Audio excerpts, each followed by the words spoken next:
চারিদিকে এত বরফ। এই ঘরটার সামনে দেখুন কি অবস্থা, কত বরফ দেখুন।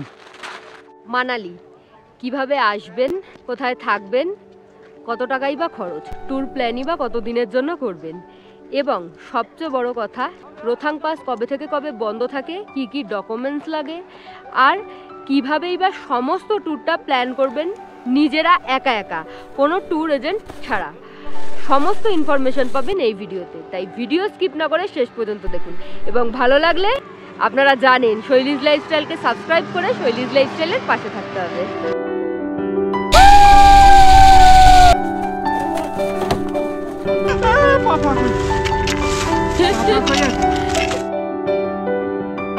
মানালি বাস স্ট্যান্ডে পৌঁছে গেলাম, এখন বাজে 6:20, মানে সন্ধ্যে 6:20। এখন হোটেলে যাব, হোটেল আমাদের আগে থেকেই বুক করা আছে। এই হচ্ছে মানালির বাস স্ট্যান্ড, এই যে দেখুন বেশ বড় বাস স্ট্যান্ডটা,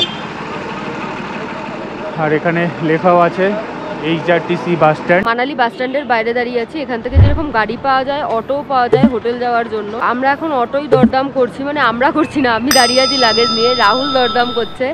আমাদের হোটেলটা এই বাস স্ট্যান্ড থেকে প্রায় 6 কিলোমিটার মতো।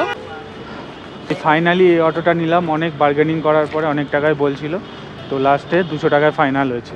এই জাস্ট পৌঁছলাম আমরা হোটেলে, হোটেলের নাম হচ্ছে লোটাস গ্র্যান্ড। আমরা মানালি ভিজিট করেছিলাম মার্চ মাসে। সারা বছরই মানালিতে ভ্রমণ পিপাসু মানুষের ভিড় হয়, তবে অক্টোবর থেকে ফেব্রুয়ারি মানালির সিজন টাইম, এবং মার্চে অফ সিজন থাকে।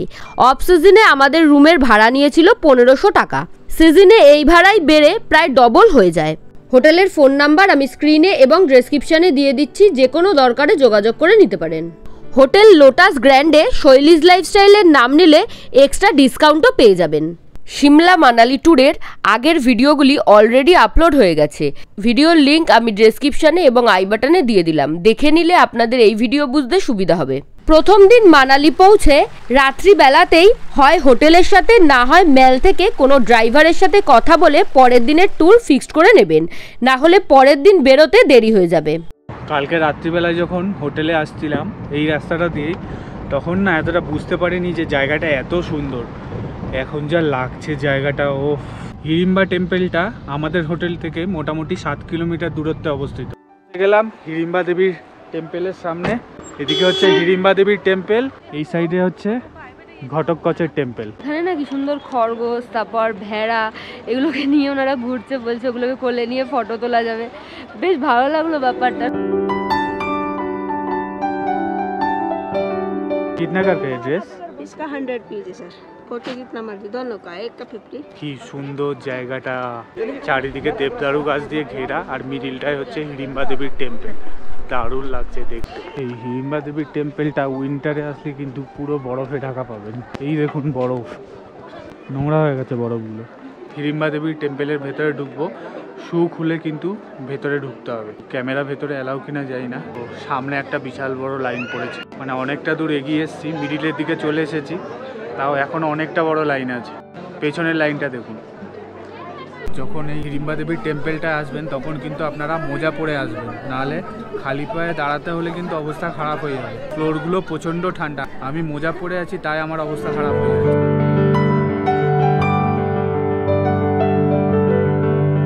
মন্দিরের ভেতরে গিয়ে দর্শন করে আসলাম। ভেতরেতেও স্ট্রিক্টলি ফটোগ্রাফি এবং ভিডিওগ্রাফি পুরোপুরি করা বারণ। এটা হচ্ছে এন্ট্রান্সটা, এরকম মাথা নিচু করে আপনাদের ঢুকতে হবে। আমার পেছনেই রয়েছে হিড়িম্বা দেবী টেম্পল। হিড়িম্বা দেবী হলেন পঞ্চ পাণ্ডবের যে ভীম ছিলেন তার ওয়াইফ, ওনাদের পুত্র হচ্ছে ঘটোৎকচ। এর পাশেই ঘটোৎকচের মন্দিরও রয়েছে। এখানে হিড়িম্বা দেবীকে দেবী রূপে পুজো করা হয় এবং এখানের লোকরা খুব মানে। ভেতরে পুজো দেওয়ারও ব্যবস্থা রয়েছে, প্রচণ্ড বড় লাইন। এটা অফ সিজন, তাও এত ভিড় কেন সেটাই বুঝতে পারছি না। তবে মন্দিরটার চারিপাশে এত বড় বড় গাছ আর এত সুন্দর লাগছে, রৌদ্র ছায়ার একটা খেলা চলছে, ভীষণ ভালো লাগছে। আরো বড় লাইন পড়ে গেছে, যতটা পারবেন সকালের দিকে আসার চেষ্টা করবেন। চারিদিকে আটকে গেছে, কিরকম একটা জুবু থুবু ফিল করছি। যাই হোক, ইয়াররিংটা কিন্তু দারুণ লাগছে। দুজন মিলে এখানে যে লোকাল ড্রেস ভাড়া পাওয়া যায় সেটা পরেছি, আপনারাও এসে ট্রাই করবেন, আশা করি ভালো লাগবে। দারুণ লাগছে। দুজনকে কেমন লাগছে কমেন্টের মাধ্যমে আমাদেরকে জানান। গাছের নিচে অনেকগুলো শিং, ত্রিশূল এ সমস্ত দেওয়া রয়েছে। এটাই ঘটোৎকচের মন্দির। এখানে ঘটক কচের ব্যাপারে কিছু লেখাও আছে, আপনারা চাইলে ভিডিওটা পজ করে পড়ে নিতে পারেন লেখাটা। হ্যাঁ, आप कहाँ जाएंगे? क्लब हाउस जाना आपने, अच्छा, वहाँ पर है इंडोर गेम्स, वो कितना दूर है यहाँ से? वो यहीं पर ही है पास में ही। फिर उसके बाद जाएंगे हम वशिष्ठ टेम्पल, हॉट स्प्रिंग, वो कितना टाइम लगेगा? वहाँ लगेगा हमें 10 to 15 मिनट्स। আমরা যে সাইট সিনটা করছি তার মধ্যে কিন্তু ইনডোর গেম বলে একটা স্পট আছে, তো সেটাতে আমরা যাচ্ছি না কারণ আমরা কোনো স্পোর্টস অ্যাক্টিভিটি করব না। আপনারা চাইলে যেতে পারেন, ওখানেও কিন্তু বেশ খানিকক্ষণ টাইম লাগে। পাশ থেকে বয়ে যাওয়া নদীটা হলো বিয়াস নদী। খুব একটা খরস্রোতা দেখে না মনে হলেও বৃষ্টির সময় নাকি এর রূপ পুরো পাল্টে যায়। সেকেন্ড স্পট হচ্ছে বশিষ্ঠ টেম্পল বা বৈশিষ্ট্য মুনির মন্দির।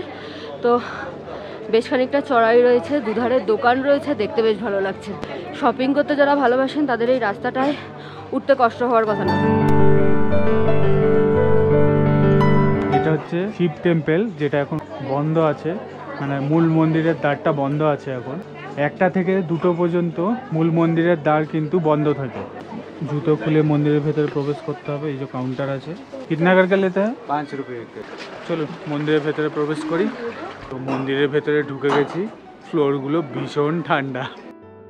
এটা হলো বশিষ্ঠ মুনির আশ্রম। বেশ সুন্দর কাঠ দিয়ে তৈরি করা এই মন্দিরটা ভেতর থেকেও ভীষণ সুন্দর, তবে এখানে ফটোগ্রাফি অ্যালাউ ছিল না।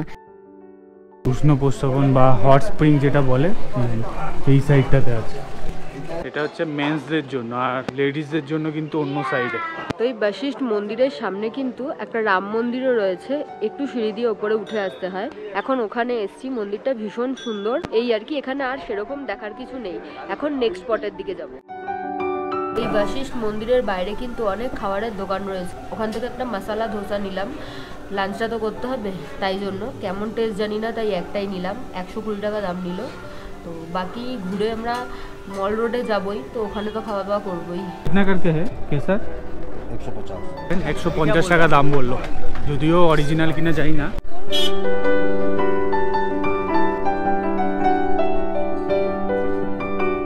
এখন আসলাম হিমালয়ান নাগমাপা বুদ্ধিস্ট মনেস্ট্রির সামনে। তো ভেতরে তো ফটোগ্রাফি অ্যালাউ নেই, তো বাইরে থেকে দেখতে দারুণ সুন্দর লাগছে। এখানে একটা বুদ্ধিস্টদের চোটেনও আছে, দারুণ লাগছে। আর দূরের পাহাড়গুলো সব বরফে ঢাকা, দারুণ লাগছে দেখতে।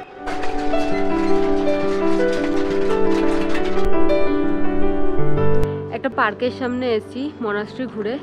এখানে পার হেড 50 টাকা করে অ্যাডাল্টদের, আর 8 বছরের নিচে বাচ্চাদের 20 রুপিস করে। তো এখন টিকিট কাটছে রাহুল, তারপর আমরা এন্ট্রি করব। ভেতরে কি আছে আমরাও সেরকমভাবে জানি না। তো টিকিট 50 টাকা করে নিল। এই পার্কটার নাম হচ্ছে বনবিহার মানালি। চলুন ভেতরে যাই। পার্কটার ভেতরে ঢুকলাম, এখানে অনেক কিছু রয়েছে, যেরকম হুইসপারিং পয়েন্ট, তারপর মাদার ট্রি পয়েন্ট, তারপর meditation point, outdoor games, shooting point, washroom, অনেক কিছু রয়েছে।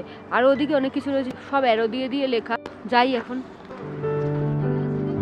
ভেতরে একটা চিলড্রেন্স পার্কও দেখলাম, অনেকগুলো বাচ্চা মিলে দেখছি খেলাও করছে। এই বনবিহার মানালিতে টিকিট কেটে তো ঢুকলাম, আপনাদেরকে দেখালাম। তো এখানে বললো ভেতরে শুটিং স্পট আছে, মেডিটেশন হল আছে। অনেকটা দূর হেঁটে হেঁটে চলে এসেছি, কিছুই দেখতে পাচ্ছি না। তো আর সামনের দিকে যাচ্ছি না, কারণ কোথায় আছে আমরা নিজেরাও বুঝতে পারছি না। সে হেঁটেই যাচ্ছি। দুই ধারে বড় বড় গাছ আর মিডিল দিয়ে রাস্তা। বনবিহার পার্ক, বনবিহার মানে বনবিহারি, বনের মধ্যে দিয়ে হাঁটা আর হাঁটা। দেখার বলতে কিছুই নেই। যারা নেচারকে খুব বেশি ভালোবাসেন, খুব বেশি ফিল করতে চান, তারা এখানে আসতে পারেন। পার্কটার নিচে বোটিং করা যায়, দেখুন এটা ছোট্ট মতো পুল মতো আছে, পুলটা সবাই বোটিংও করছে। গোলাপ জামুন নিলাম, মানে রাস্তার ধারে বিক্রি হচ্ছিল, ওই যে ছোট ছোট গোলাপ জামুন 30 টাকায় 12টা পিস দিল। দেখি খেয়ে, গরম মোটামুটি, ওটাও ভালো। এই গোলাপ জামুনটা খেলাম, প্রথমে বললো 30 টাকায় 12 পিস আর 50 টাকায় 20 পিস। বললাম যে 30 টাকা দিতে, যখন দিল আমাকে তখন তো আমি নিয়ে খেয়ে নিলাম। তারপরে বলে যে 50 টাকা দিতে। কি বলবো বলুন, 50 টাকায় পেমেন্ট করে আসলাম। আমি আর শৈলী এখন ঘুরছি মানালির মল রোডে। এখানে প্রচুর দোকানপাট, খাবারের দোকান থেকে শুরু করে জামা কাপড়ের দোকান, মানে চোখ জুড়িয়ে যাচ্ছে পুরো। প্রচুর মানুষজনের সমাগম হয়েছে এখানে। আমার এখানে একটু দাম বেশি লাগছে সব জিনিসপত্রের, বাট এখনও হাতে একদিন টাইম আছে, তো আজকে একটু এক্সপ্লোর করি, তারপর কিছু কেনাকাটা করার কথা ভাববো।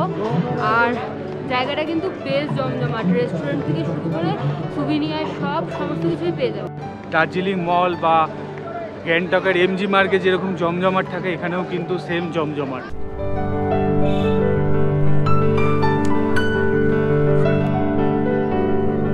একটা মার্কেটে এসেছি, এই মল মার্কেটের একদমই সামনাসামনি, নাম হচ্ছে রামবাগ মার্কেট।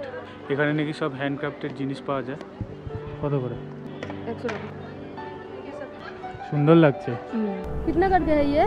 50 है, ये 300 है एंड वो वाला 250 बेटा। বাঞ্জারা প্যান্ট, এটা ইউনিসেক্স, দুজনেই পরতে পারবো। আমার খুব ভালো লাগে এগুলো, রাহুলের জন্যই মেনলি নিলাম। এখন ও যদি পরতে রিফিউজ করে তখন আমি পরে নেবো। একটা জিনিস দেখলাম, মল রোডে যে মার্কেটগুলো আছে সেইটার থেকে কিন্তু এই রামবাগ মার্কেটে অনেকটাই দাম কম। একদম স্ট্রেট এসে যে অটল বিহারী বাজপেয়ীর মূর্তিটা রয়েছে সেটাকেও ক্রস করে এদিকে চলে আসলেই আপনারা দেখতে পারবেন হ্যান্ডিক্রাফট মার্কেট। কি সুন্দর ক্রুশের কাজ করা এই জ্যাকেটটা, 100 টাকা দাম মাত্র। এটা আমি নেব।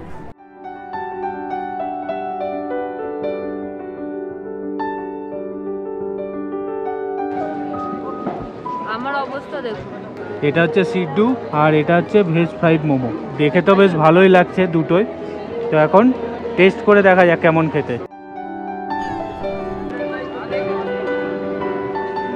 মোমোর বাইরে যে লেয়ারটা হয় এটা একটু জাস্ট মোটা, ভেতরে পোস্তর পুর দেওয়া আছে মনে হচ্ছে। খারাপ না, ভালোই, তবে আমার হিউজ যে কিছু ভালো লাগলো সেরকম না। এখানে এটা ফেমাস খাবার, বাট আমি হয়তো আর ট্রাই করবো না কখনো, মানে আমার টেস্টের সাথে যায় না। আর এটার দাম 100 টাকা নিয়েছে। এটা হচ্ছে মোমো, 8 পিস দিয়েছে, দাম নিয়েছে 120 টাকা।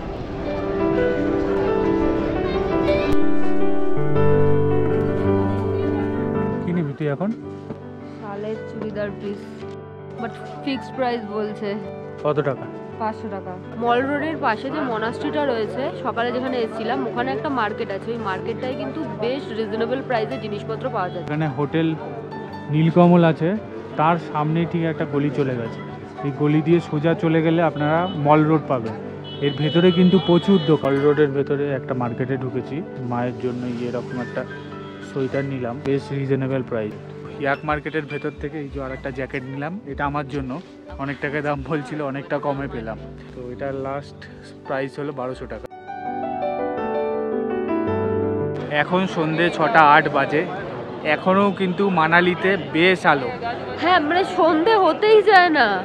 আমরা সেই সকালবেলায় বেরিয়েছি, এখনও হোটেলে যাইনি, কারণ হচ্ছে আমরাও দেখবো মানালির সন্ধ্যাবেলাকার ম্যাল কীরকম লাগে। বাস স্ট্যান্ড থেকে আমরা বাস ধরেছি হোটেল পর্যন্ত যাওয়ার জন্য। ভাড়া তো এখনও কাটেনি, টাকাটা এখনও ঠিকঠাক বলতে পারছি না, তবে এই বাস সার্ভিসটা কিন্তু 7টা পর্যন্তই লাস্ট চলে, তারপর আর চলে না। মানে এটাই মনে হয় লাস্ট বাস।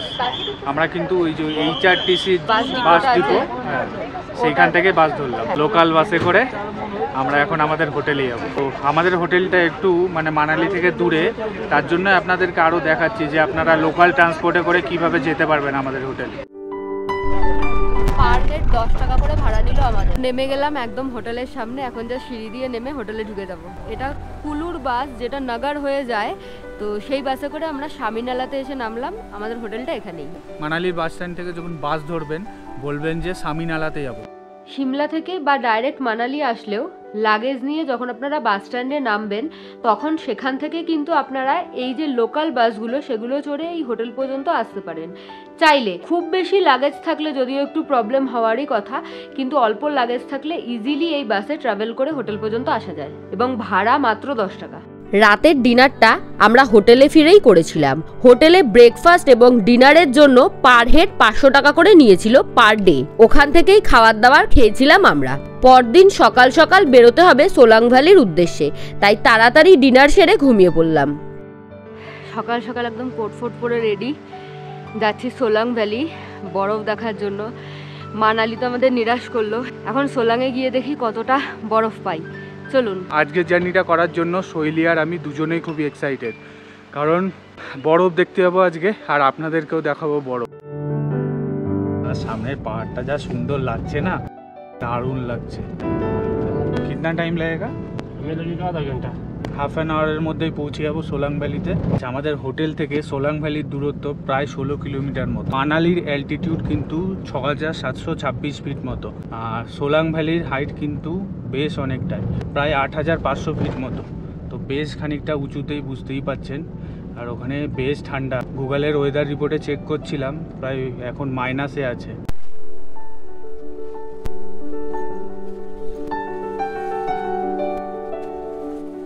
সোলাং ভ্যালি যাওয়ার আগে এরকম প্রচুর স্নোতে পরে যে ড্রেসগুলো পাওয়া যায় সেগুলো কিন্তু আপনারা রেন্টে নিতে পারেন। তো ড্রেস দেবে আর জুতো দেবে, সেটার ভাড়া নেবে হচ্ছে 250 টাকা করে পার হেড। তৈলি আপাতত ড্রেসটা পরছে, তারপরে জুতোটা পরবে, তারপরে আমাকে দেবে, দেখি কি ড্রেস দেয়। ঠিক আছে, আর এক্সট্রা যদি কিছু নিতে চান, গ্লাভস, সক্স, ক্যাপ, সানগ্লাস, এগুলোর জন্য কিন্তু পুরোপুরি আলাদা টাকা। এই যে আমার ড্রেস, এই হচ্ছে জুতো। আচ্ছা, এই ড্রেসগুলো পরার আরও একটা কারণ আছে, সেটা হচ্ছে আপনারা যে ড্রেসটা পরে আসবেন সেই ড্রেসটা কিন্তু নোংরা হয়ে যাওয়ার চান্সেস থাকে। এই ড্রেসটা পরে খেলুন, যা খুশি করুন, লাফালাফি করুন, নোংরা হলেও কোনো প্রবলেম নেই। এই যে পরে নিলাম, আমি একটু বড় সাইজই নিলাম, কারণ আনকমফোর্টেবল ফিল করার থেকে একটু বড় নেওয়া ভালো।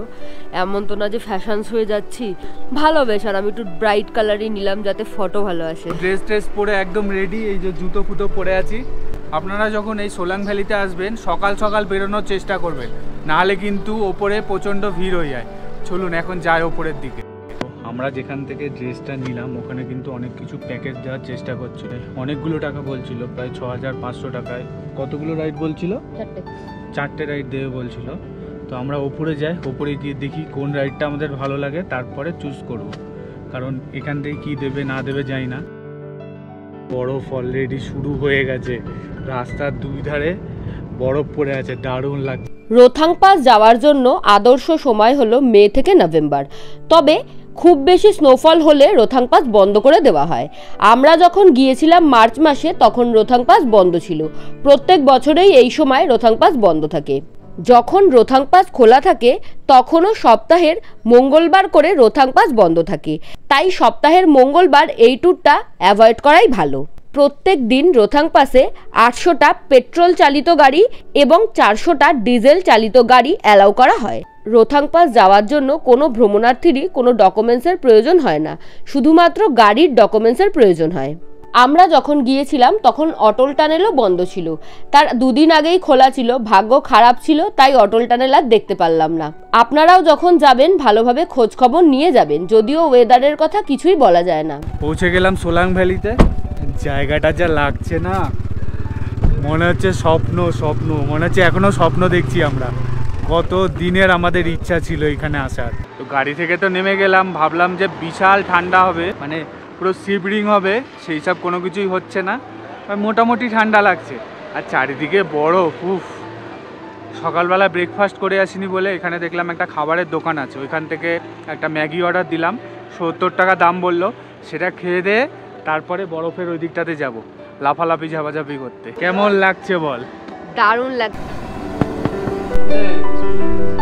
এই দেখুন কে এসেছে। আমরা যখন আসলাম তখন না এতটা ভিড় ছিল না, আস্তে আস্তে কিন্তু প্রচণ্ড ভিড় হয়ে যাচ্ছে এই জায়গাটায়। প্রথমের দিকে তো অত ঠান্ডা লাগছিল না, ওই দোকানটায় বসে বসে ম্যাগি খাচ্ছিলাম, পায়ের তলাটায় না প্রচণ্ড ঠান্ডা লাগছে, জুতোটা প্রচণ্ড স্লিপ খাচ্ছে। এর থেকে মানে আমাদের জুতোটাই ভালো ছিল, ভালো গ্রিপ ছিল। যাই না, এবারে যাই, এখনও তো ওপরের দিকে যাইনি। আমার পেছনেই দেখতে পাচ্ছেন পুরো বরফে বরফ, কি দারুণ দৃশ্য একটা। বরফের মধ্যে তো চলে এসেছি, একটা জিনিস দেখাবো বলে যাচ্ছি আরো সামনের দিকে। চারিপাশটা দেখেছেন? এই দেখুন বরফ। এই দেখুন এই ঘরটার সামনে দেখুন কি অবস্থা। এখানকার যে সিঁড়ি টিড়িগুলো সব বরফে ঢেকে গেছে, এটা দেখানোর জন্য আসলাম। এই দেখুন গাড়িটার শুধু অবস্থা দেখুন, মানে গাড়িটার ছাদে একটা বরফের লেয়ার জমে গেছে, বিশাল মোটা। এই দেখুন কি মজা বাবা, পুরো সরু দেখুন ছুরির মতো, কি অবস্থা এখানে।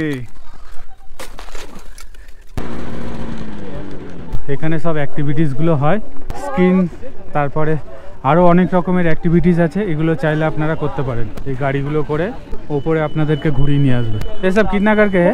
500 रुपये पर पर्सन का ये सर ऊपर तक जाता है, सामने जहाँ लोग है ना देखो, अच्छा, वहाँ से नीचे से टर्न करके आएगा। এই গাড়িগুলো আপনাদের ওই মাথাটায় নিয়ে যাবে, আবার নিচের দিকে নামিয়ে নিয়ে আসবে। তো পার হেড 500 টাকা করে নেবে বলছে।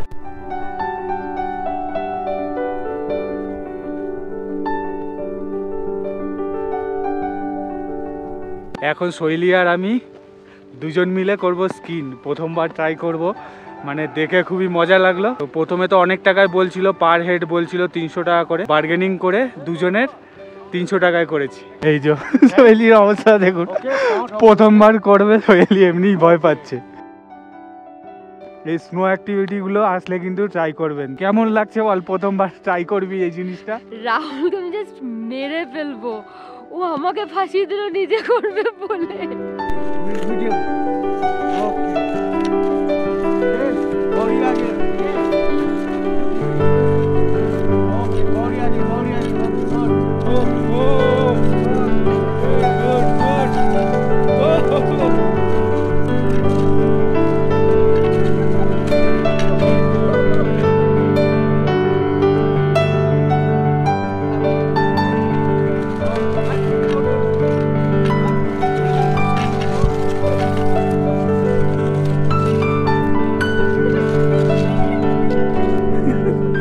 শৈলী এক্ষুনি পড়ে যাচ্ছিল।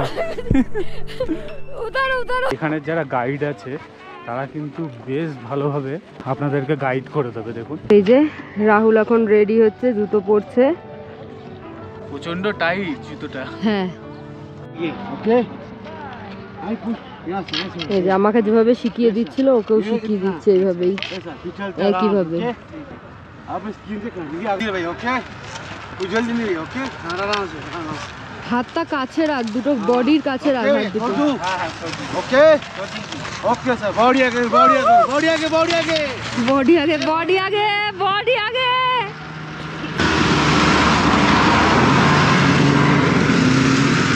এই যে রাহুল, ভালো রিস্কি আছে কিন্তু, বেশ আমাকে যে তুই ফাঁসালি, এবার বল।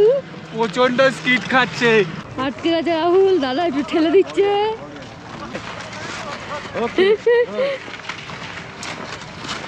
लेफ्ट राइट लेफ्ट राइट বাহ, এই পা দুটো কাছে। যতটা ইজি মনে হচ্ছে ততটা কিন্তু ইজি না। রাহুল কিন্তু অনেকক্ষণ করছে এবং অনেক দূর পর্যন্ত যাচ্ছে।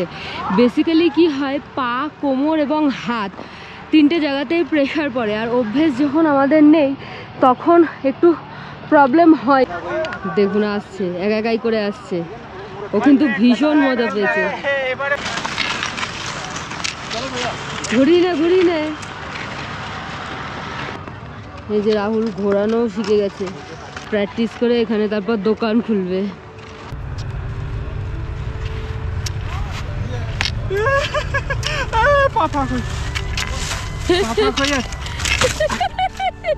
भैया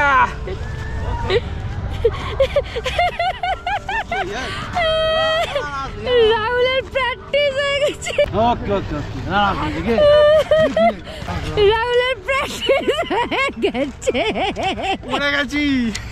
এই রাইডটা দেখুন, নতুন টাইপের। ये कितना करके है भैया? इसका 500 500।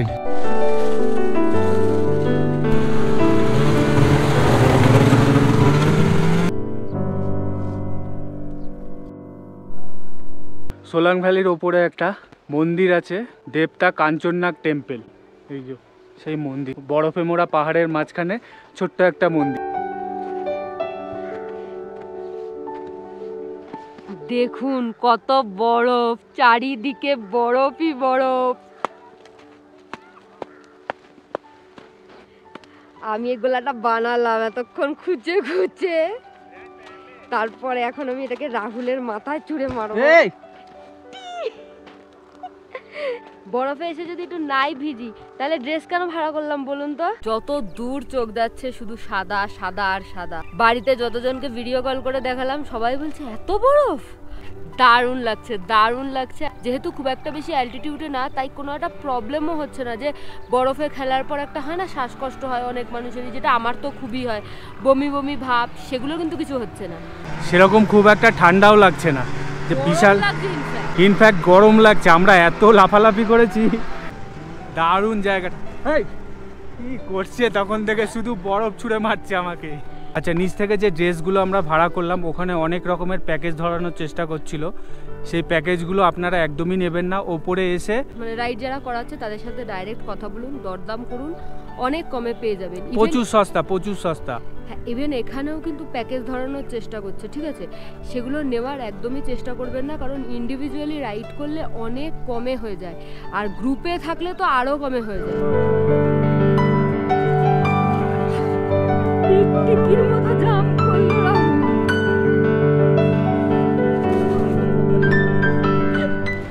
বরফ দেখুন, বরফের চাই ভেঙে নিয়ে এসেছি। এরকম বরফে মজা করতে হলে আপনাদেরকে মানালি ঘুরতে আসতেই হবে। কত বরফ দেখুন। এই প্রথম আমরা এত বরফে এসে খেলা করছি, এর আগে কোনোদিনও করিনি, এত বরফ কোথাও পাইনি। এইখানে দেখুন কি বড় বড় গর্ত হয়ে গেছে, মানে এতটা মোটা লেয়ারের বরফ জমে আছে। আমরা যখন এসেছিলাম তখন পুরো জায়গাটা খালি ছিল, লোকজন কেউ ছিল না, মানে গুটি কয়েক লোক ছিল। এখন কিন্তু পুরো দেখুন চারিদিকটা। কিছু ইম্পর্টেন্ট টিপস, সেটা হলো যেখান থেকে ড্রেস ভাড়া নেবেন, ড্রেস আপনারা ভাড়া নিতেই পারেন, কারণ ড্রেস ভাড়া নেওয়াটা ওয়ার্থ ইট। নিজেদের ড্রেস খারাপ না করে এখানকার ভাড়া নেওয়া ড্রেস পরে মজা করাটা ঠিকঠাকই আমার মনে হলো। আর ভালো মোটা মোজা পরে আসবেন, পারলে একজোড়া এক্সট্রা মোজা ক্যারি করবেন। যে মোজাটা পরে আছেন সেটা ভিজে গেলে যাতে আরেকটা মোজা যেটা এক্সট্রা সেই পেয়ারটা পরতে পারেন। সানগ্লাস ক্যারি করবেন, এটা মাস্ট। আর যে কোনো অ্যাডভেঞ্চার স্পোর্টস করুন, যে কোনো, ওপরে এসে যারা করাচ্ছে তাদের সাথে কথা বলে দরদাম করুন, তাহলে অনেকটা পকেট ফ্রেন্ডলি হবে। আর গ্লাভস, একটা ভালো গ্লাভস আনবেন। গ্লাভস যদি ভালো না থাকে তাহলে কি হয়, বরফটা নিয়ে ঠিক মজা করে খেলা যায় না। টিউব রাইড করবো দুজনে 100 টাকায়। দুজনের 100 টাকা বলছিল প্রথমে, 200 টাকা দুজনের, তারপরে পুরো হাফ দামে দুজনের 100 টাকায় হয়ে যাচ্ছে। মানে বুঝতে পারছেন কতটা সস্তায় হতে পারে। এখানে এসে বার্গেনিং করুন, মানে যারা এখানে অপারেট করছে তাদের সাথে কথা বলুন, অনেকটা কমে হয়ে যাবে। এখন আমরা ওপরের দিকে উঠবো, চলুন। ওই যে ওই মাথায় উঠতে হবে, শৈলী উঠছে দেখুন। তো ওই নিচটা থেকে এটা বেয়ে বেয়ে আসলাম এখানে, এই যে এই টিউবগুলো করে আমরা যাব। এই যে শৈলী শুয়ে গেছে। কি রে, কেমন লাগছে? এক্সাইটেড? ই বাবা,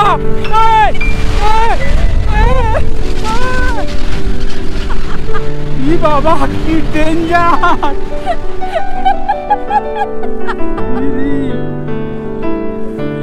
গেলাম এবারে, কি ডেঞ্জার এটা! এটা বহুত ডেঞ্জার, বহুত ডেঞ্জার। রীতিমতো দুজনে ভয় পেয়ে গেছি, হট করে ছেড়ে দিয়েছে কতটা উপর থেকে। ও মাই গড, এটা ডেঞ্জারাস কিন্তু দারুণ। এই এক্সপিরিয়েন্স আমি কোনোদিনও ভুলবো না। 1 সেকেন্ডের জন্য আমার প্রাণ হাতে চলে এসেছিল লিটারালি। এই টিউবের এটা অবশ্যই এসে ট্রাই করবেন, মানে কিছুক্ষণের জন্য আপনাদের আত্মারাম খাজা হয়ে যাবে, আত্মারাম খাজা হয়ে যাবে। মানে পুরো অবস্থা খারাপ হয়ে গেছিল আমার। আমি যেখানে ভয় পাই না, আমি রীতিমতো ভয় পেয়ে গেছিলাম মিডিলটা এসে। মানে এত স্পিডে নামলো জিনিসটা, ডেঞ্জার, পুরো ডেঞ্জার।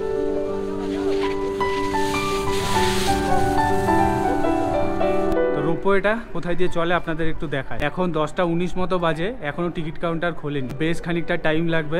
আপনারা আসলে এসে ট্রাই করতেই পারেন। বরফে মোড়া পাহাড়ের ওপর দিয়ে রোপওয়েটা যাবে, দারুণ লাগবে। আসা যাওয়া নিয়ে টিকিট ফেয়ার বললো যে 700 টাকা করে পার হেড নেবে, তো বেশ অনেকটাই টাকা। রোপওয়ের যে কাউন্টারটা আছে তার পাশেই হচ্ছে একটা ক্যাফেটেরিয়া আছে, এখানে চাইলে টুকটাক আপনারা স্ন্যাক্স খেয়ে নিতে পারেন, বা জল টল আছে দেখলাম। আলু টিক্কি বার্গার নিলাম, 60 টাকা করে দাম নিল। আর 1 বোতল জল নিয়েছি, 30 টাকা দাম নিয়েছি।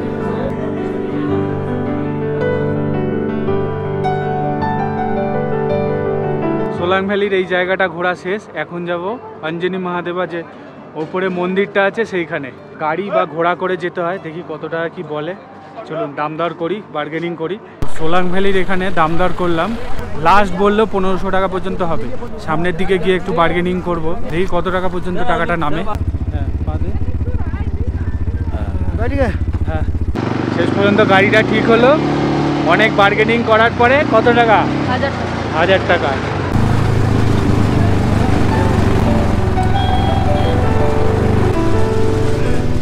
দারুণ লাগছে। আঞ্জানি মহাদেবাতে আপনারা চাইলে ঘোড়া করেও যেতে পারেন, সেক্ষেত্রে টাকাটা অনেক কম লাগে। রাস্তা একবারে খতরনাক রাস্তা, পুরো ডেঞ্জার রাস্তা। ওপরে দেখুন প্যারাগ্লাইডিং হচ্ছে, সামনের গাড়িটা আটকে গেছে।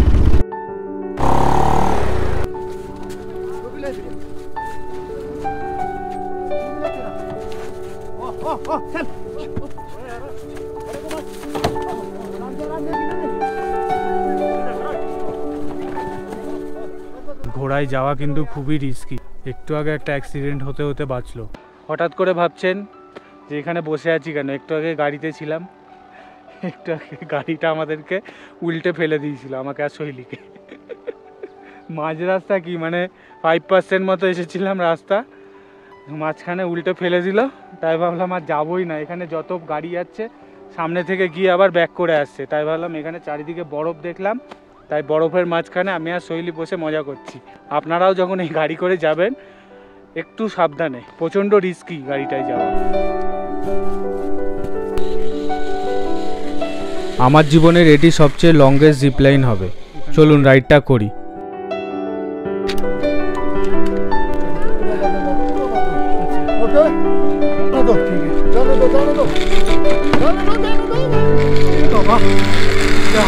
দেখে গেলাম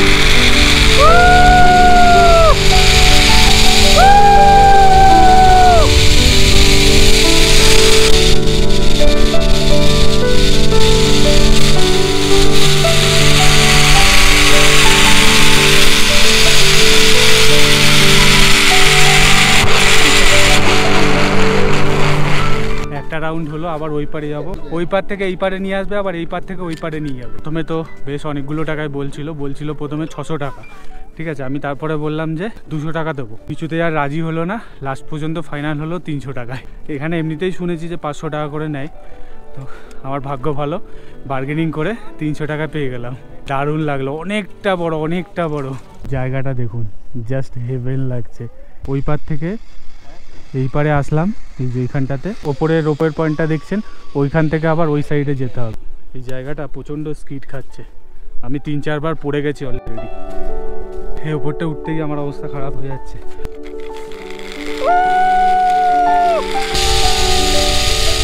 এটা আরো ওপরে।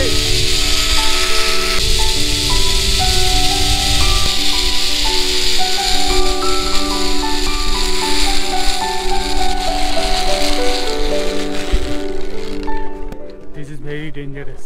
যখন গেলাম তখন অতটা ভয় লাগেনি, এখন যা ভয় লাগলো, হাঁপিয়েও গেছি। জিপ লাইনটা করার ইচ্ছা ছিল, অনেক ভিডিওতে দেখেছি, অনেকজনের মুখেও শুনেছি এটা লংগেস্ট রুটের জিপ লাইন। দারুণ লাগলো জিপ লাইন। এখন শুধু ভিড়টা দেখুন। সোলাং ভ্যালিতে যতটা পারবেন সকালবেলা আসার চেষ্টা করবেন। এখন শুধু ক্রাউডটা দেখুন, প্রচণ্ড ভিড় হয়ে গেছে জায়গাটায়। আমাদের যে গাড়ি পার্কিংটা ছিল সেখান থেকে মোটামুটি ধরুন 300 মিটার মতো পেরিয়েছে, প্রায় 15-20 মিনিট হয়ে গেল। প্রচণ্ড জ্যাম লেগে গেছে রাস্তায়। তো দাদা বলছে এই যে জ্যামটা নাকি 9টার সময় থেকে লেগেছে। ডেলি লাগতা है ना ऐसा জ্যাম? हाँ ये डेली लगता है। আচ্ছা, পিক সিজনে বলছে নাকি অবস্থা খারাপ হয়ে যায়। 50 টাকা দাম নিল।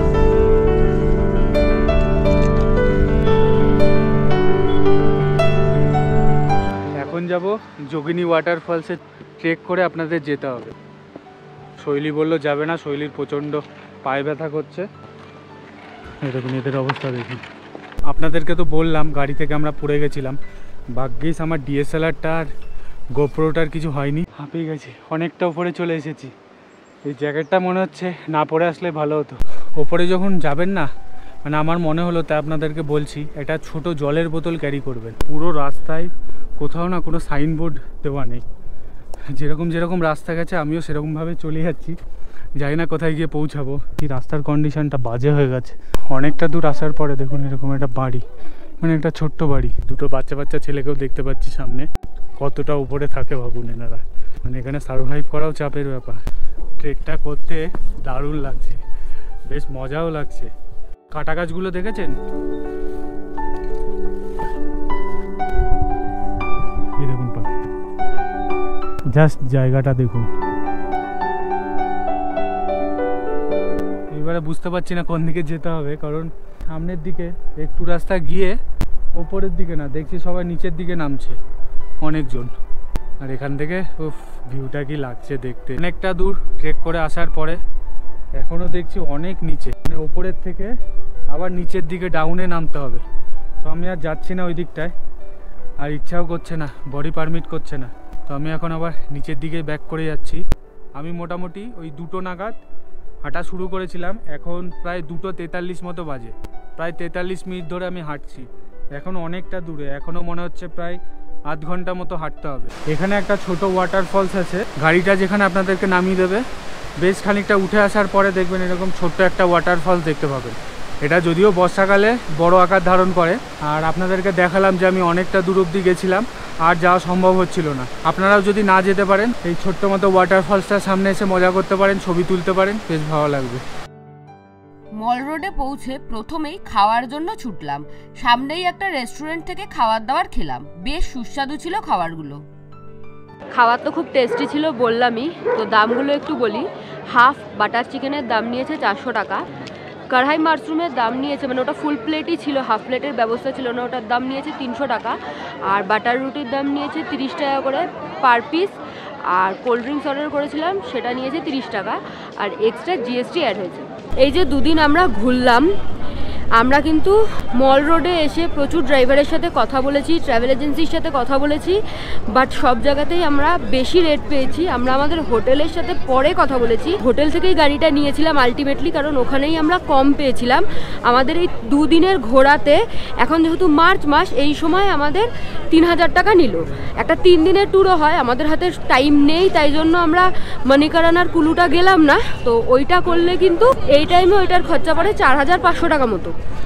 আর আমরা যে ট্যুরটা করলাম সেটা সিজনে একদম পিক সিজন যেটা বলে, সেই সময় কিন্তু ওটা বেড়ে 4000 টাকা হয়ে যায়। আর বাকি ডিটেলস যদি কিছু জানতে হয় তাহলে হোটেলের ফোন নাম্বার আমি প্রোভাইড করে দিচ্ছি, আপনারা যোগাযোগ করে নিতে পারেন। যে কোনো গাড়ি ভাড়া, হোটেল ভাড়া সমস্ত কিছুই কিন্তু সিজন অনুযায়ী ফ্ল্যাকচুয়েট করে এবং ডিম্যান্ডের ওপর ডিপেন্ড করে। মানালিতে আমরা যে সেকেন্ড দিনে সাইট সিনটা করেছি, এটা আপনারা চাইলে HRTCর বাসে করেও ঘুরতে পারেন। টিকিট কাটার অনলাইন ওয়েবসাইটের লিঙ্ক আমি ডেসক্রিপশন বক্সে দিয়ে দিলাম, চাইলে চেক আউট করে নিতে পারেন। আমাদের মানালি ঘোরা শেষ, আমাদের কালকে সকালের বাস রয়েছে মানালি টু চণ্ডীগড়। যারা বাস বুক করতে চাইছেন মানালি থেকে দিল্লি, চণ্ডীগড়, সিমলা, তো তাদের জন্য বলি এই মানালি বাস স্ট্যান্ড, যেটা মল রোডের সামনেই অবস্থিত, সেখানে কিন্তু HRTCর কাউন্টার রয়েছে, সেখান থেকে বুক করতে পারেন। এছাড়া অনলাইনে বুক করতে পারেন, আমরা যেরকম রেড বাসের মাধ্যমে বুক করেছি। গুড মর্নিং এভরিওয়ান, এখন 6:20 মতো বাজে, ভোরের আলো এখনও ঠিক করে ফোটেনি। আমরা কিন্তু মানালির হোটেল থেকে চেক আউট করে বেরোচ্ছি। নিচে একটা ভলভো বাস স্ট্যান্ড আছে, সেখান থেকে চণ্ডীগড়ের বাস ধরবো বলে পৌঁছে গেলাম। মানালির যে ভলভো বাস স্ট্যান্ডটা আছে সেইখানে। এটা কিন্তু মল রোডে না, মল রোড থেকে মোটামুটি 1 কিলোমিটার মতো লাগে। মানালি থেকে বাস ধরে আমরা পৌঁছেছিলাম চণ্ডীগড়, কারণ চণ্ডীগড় থেকে কলকাতা ফেরার ট্রেন ছিল আমাদের। চণ্ডীগড়ে যে বাস স্ট্যান্ডে বাস নামাবে, সেখান থেকে চণ্ডীগড় রেলওয়ে স্টেশন যেতে অটোতে 250 থেকে 300 টাকা খরচা পড়ে থাকে। চণ্ডীগড়ে ঘোরার ভিডিও আসছে খুব তাড়াতাড়ি, তাই চ্যানেলে চোখ রাখুন। এই ভিডিওটা এখানেই শেষ করছি, দেখা হবে আবার অন্য কোনো দিন অন্য কোনো ঘোরার গল্পের সঙ্গে। ততক্ষণ পর্যন্ত স্টে টিউন অন শৈলীজ লাইফস্টাইল।